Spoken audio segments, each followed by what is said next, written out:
What's up, everybody? This is 96JJM bringing in my second podcasting. So tell me what you think when this is over with, or go ahead and go to that comment section and start writing down, and just give me some tips because I'm new to all this and I want to get it going, and I'm posting these on YouTube. So what I wanted to start off talking about today was what I'm doing right now, where I'm working. What I'm doing right now is the YMCA, and I'm only doing that part time. I remember when I first got started, when I went in for my interview, I did two interviews, one day and then one like 2 days later. Why 2 days later? They were trying to get me to do an interview with someone else, but that person was out for like a week. While that person was out, there was actually another person because they were going to try and put me in front desk. So I would be in the front hanging out, talking to a whole bunch of people that walk in and walk out. But I ended up getting an interview with a man named I'm not gonna say his name right now. But let's call him Jones. He's a white man though. This man Jones gave me my interview, and in my opinion, it didn't go very well. So, and it was only my second interview. The second interview I've ever done in my whole life. All my jobs that I've gotten, they've been from friends, family friends, and don't get me wrong, this one was a family friend. The first interview I did for the YMCA was a family friend, but the second one wasn't. The person that I knew was giving me an interview, and I didn't know that, I was being interviewed. They were just asking me questions, and I thought it was just a friendly talk. She was just asking, what would you do if this? And I didn't realize at the time that it was an interview until she said that, well, the first interview's done. Now you gotta do another one. And I was like, what? Another one? I didn't even know I did the first one. Because I knew the person so well. The other person that I did the interview with, I mean, if only it was recorded because you would see how stupid I looked. I'm not used to interviews. I only practiced doing interviews one time in school when I had speech, and that didn't go very well. But and the way I dress too, I don't dress like the average male that walks outside the street. Which in my area, it's baggy pants. What I guess that isn't a good description of what I just said, because in my area, it's baggy pants, big t-shirts, and they're skinny. Well, I'm a big dude, but I wear long shorts, big old shorts. I don't sag or anything, so I don't wear my stuff too low, below my waist. But I wear things that are long. It's except my shirts. I like my shirts to be a little snug, but not too snug, so that way it's not. Because I'm a big dude, and I don't want it to be showing all my fat. But I do wear long shorts, but just because I have really big calves, and well, my legs are just huge in general. And I'm not a big guy, I'm not like huge 300 pounds or anything. I'm 230 pounds, but I'm not, big. I have muscle on me, like you can tell it's muscle, but I just didn't, when I walk by mirrors, like say I'm at the mall and you see a mirror and you walk by it and you just don't like the way you look. That's how it is with me. I wear these long shorts. So as I was saying about the whole interview, I was telling them, I dress a certain way, but I act totally different.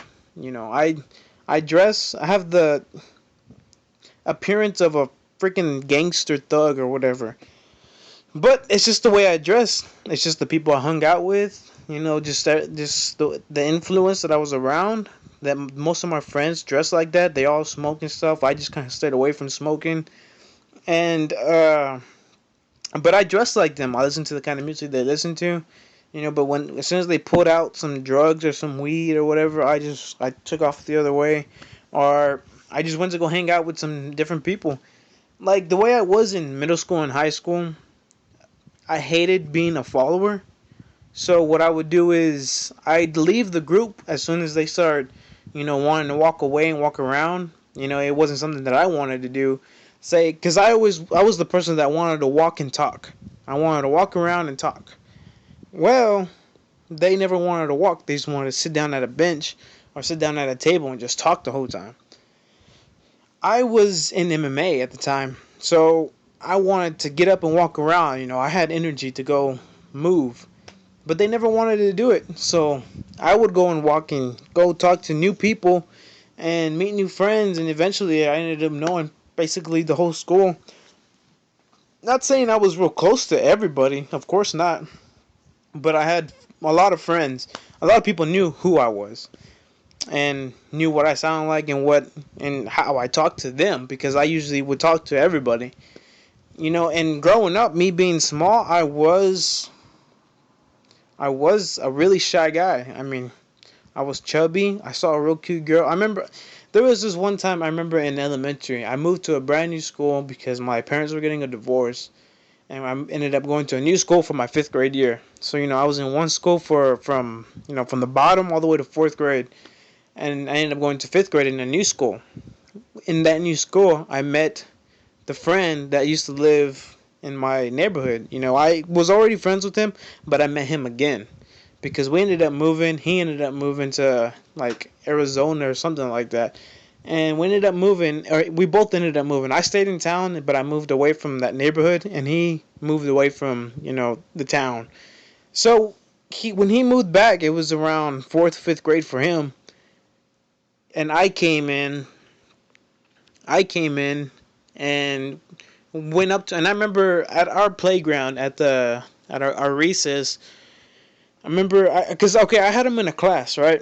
I had him in a class, and I remember just looking at him like, hey, I know that guy. That used to be my neighbor. And keep in mind, this was in 5th grade. This was a couple years back. So I remember seeing him 5th grade, just like, whoa, look at him. I remember him. And then recess came along, and he was on top of this little fire truck with poles on it and stuff. And I was just like, I remember I walked up to him, just walking, thinking I was all big and bad, being all fat and stuff and chubby and with glasses and a big old afro hair, or it was more like a mullet. It looked like a mullet because that's how my hair grows basically. But I remember walking up to him while he was hanging on top of the fire truck thing, and just be like, hey man, I know who you are. Like, you remember me? I'm Josh. Do you remember me? And he was like, Josh? And he's always like, yeah, I remember you. And ever since that day, I've been friends with this dude for a long time. I'm still friends with him today. I play the PlayStation 4 with him. He just got an Xbox One, and I don't have that kind of money just to go spend and buy more games for another system. But, I'm still friends with this guy, and things are real good with that. But I had that whole shy problem I had when I was in, just being small, growing up all the way up to, I would say 6th grade. 6th grade was whenever everything started turning around for me. But I remember seeing this really pretty girl, and I'm not gonna name her name, but she was really, I thought she was gorgeous. The only problem was that she was a freaking thug. She was freaking hardcore, and she would like, I guess, rub herself with the eraser, the back end of an eraser, and hurt herself. And I really took like, I guess I saw empathy in that. So I was sorrow. It was sorrow that I saw, and I didn't really know what to say about it. But it was me just going to a new school, meeting new people, and seeing this girl. And I remember just staring at her, right? Because we were both sitting at the exact same table, just sitting there. And while the teacher was talking, and I remember just looking at her, trying to look away, but then I just look at her again, trying to look away, and I look at her again, and then just out of nowhere, she just yelled out, or not yelled, but she like spoke really loud where everybody heard, and was just like, "Do you have a staring problem?" And I just kind of like me being the shy guy, just like stuttering and no, I don't, just kind of something like that. And then as the time went on, being in that 5th grade, there was this guy, a really good buddy of mine now. His name was Adam, and there was his buddy. His name was Randy. And out of them two, they were both, I guess, the school bullies. They were the ones that wanted to start crap, always wanted to fight, and just, didn't give a fuck about anybody. So after that, after them, I met them. After I met them, they were just making fun of everybody.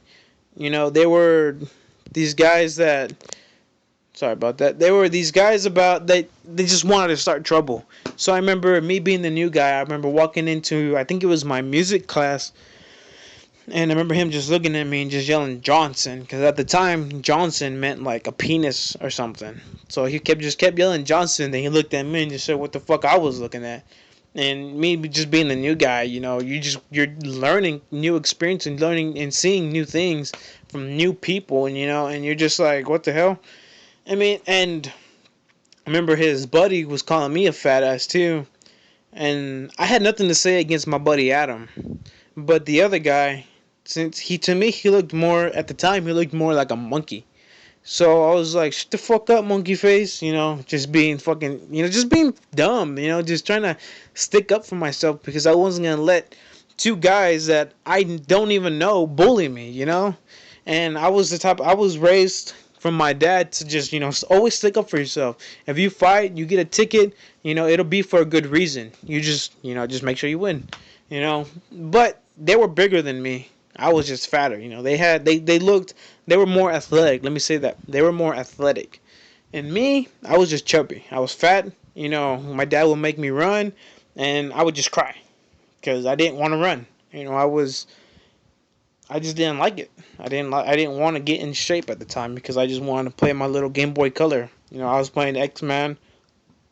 I was playing X-Men. I was playing Pokemon, and just stuff like that. And then when I called him a monkey face, I remember he looked at me. He said, "Hey, what?" He goes, "What the fuck did you say?" And he goes, "Meet me behind the gym after school." I took up the courage to not go because I was terrified. I didn't know anybody there at that school except for my buddy Vince. But then again, me and him were just getting to know each other again. From being separated for a long time. Me and him, no friend connection that was strong, how it is now. I ended up just not going, and I ended up finding out that he didn't go either. But because of me standing up to these two guys, I ended up being really close to these two guys. How? I don't remember how we ended up just talking and being friends again.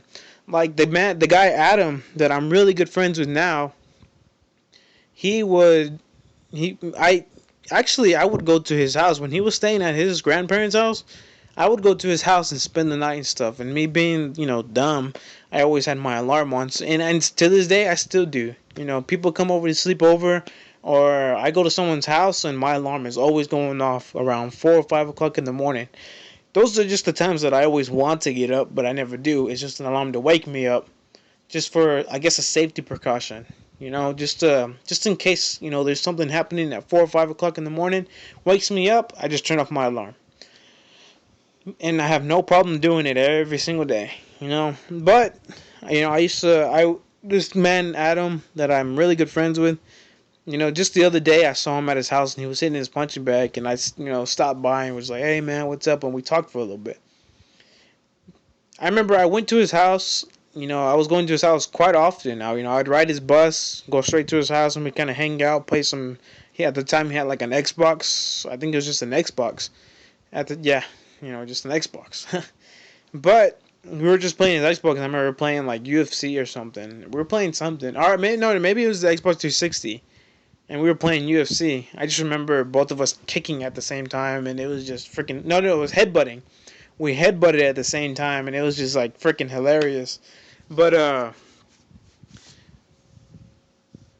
I remember he's the one that basically changed my life around. I mean, to this day, I wouldn't be where I'm at if it wasn't for me hanging out with my buddy Adam. Not saying that, oh, I'm a big shot now, I'm on top of the world or anything, but my life has changed completely from being a lazy, fat little kid that just wants to play games to being where I'm wanting to work out often. It got me to finding Herbalife, which is a straight passion for me now. It got me to finding Herbalife, and it got me to finding things on YouTube. It got me to it got me to where I'm at right now doing these podcasts, because I like talking about it. I want to talk about it. And I've talked about it in many of my videos, but no one's gonna listen to my videos this long. And I know nobody won't until, maybe one day when I reach, a new level in where I'm at. But that right there changed my life completely, only because it made me more outgoing, made me more athletic, made me more talkative, made me more everything. Everything you could think of. I talk to more people that, I'm more recognized. And that's that's what people want. They want to be recognized. They want to be heard. They want to be seen. And I was more heard. I was more seen. And I was starting to look even better because I was losing so much weight. Like, I think I said it in my last episode, was that I went from 250, almost 250, to 180 pounds. That's about like 70 pounds. So, I lost tons of weight. I was looking skinny. I was looking skinny, and I was, and the most pull-ups I've ever done was 13. And I was just in the best shape of my life, and I was still getting even better. But that was then, and here is now, which is I'm at my YMCA job. I'm trying to do my Herbalife on the side, and I want to make it with these podcasts. These podcasts are going to be an everyday thing. I'm going to try and make them an everyday thing. Because if I don't make it an everyday thing and I don't put effort into it, like how you have to go to a job and make money, it's the same thing like this, except without the money. I'm just going to make an effort to make it. And then eventually the money will come. But all I want right now is just to get some feedback from y'all. If y'all can help me out, see how things go. And I will get some people on here talking with me. And we'll just see how it all turns out. And not saying that every episode is going to be great. But there's going to be at least 20 minutes of talking into it. Just until there's enough people that really want to hear more, that I'll continue talking for an hour maybe. But I do want to make this a thing. I do want to keep going and keep doing this and just keep making these podcasts, because I know eventually I will make it. Even if it takes 10 years for me to make it up there and it's just my voice, or heck, maybe once I start making it and more people start watching, more people start subscribing, or start making a little bit of money on the side, I will buy a camera and I will have me recording everything I do. And I will have a mic and I will have a laptop. Oh, and another thing about that laptop that I was saying on the last episode was that my laptop is actually working now. Or it's not mine, it's my brother's, but he doesn't ever use it. So I took it upon myself to go ahead and just start using it. And funny thing about that was yesterday when I was trying to mess with it and fix it and see if I could fix it, which I ended up fixing it a long time ago, but I just never turned it back on because it just kept having that dang pop-up hijack virus thing. But I ended up fixing it by defragging and deleting a whole bunch of crap that I had. But funny thing about that too was that I had gone onto my brother's. My brother left his Facebook on whenever that hijack went on, and his Facebook didn't log out. So I got onto his Facebook and I ended up changing his profile picture, ended up changing his cover photo, and that was all I did. Oh, and he had me unblocked. He had me blocked. So I unblocked me and I added myself as a friend, and I took off the notification where I accepted it. So that way he wouldn't know that I added myself. But and the only reason that he has me blocked is not because he hates me, or he might a little bit, but the only reason really because he's gay, right? So I have a gay brother, and he doesn't like me being all in his stuff. And crazy thing is too is that we even caught him smoking, and it's not a big deal. I really don't think it's a big deal, but my mom is traumatized by it. Like, not traumatized, but she just doesn't like that he's doing it. It was me going on for a while without smoking, and then I'm trying to make my life good, and then my brother comes and ends up ruining it by smoking, and I don't want him to lose his job because of it. But that's all I'm going to talk about now. I wanted to say thank you. Please like, leave a subscribe, and if y'all do want to hear more on this, I will bring it on my next episode. If you stuck here with me this long, I want to appreciate it. I want to thank you. Just please leave a like, subscribe, and I'll see y'all in the next one. Peace.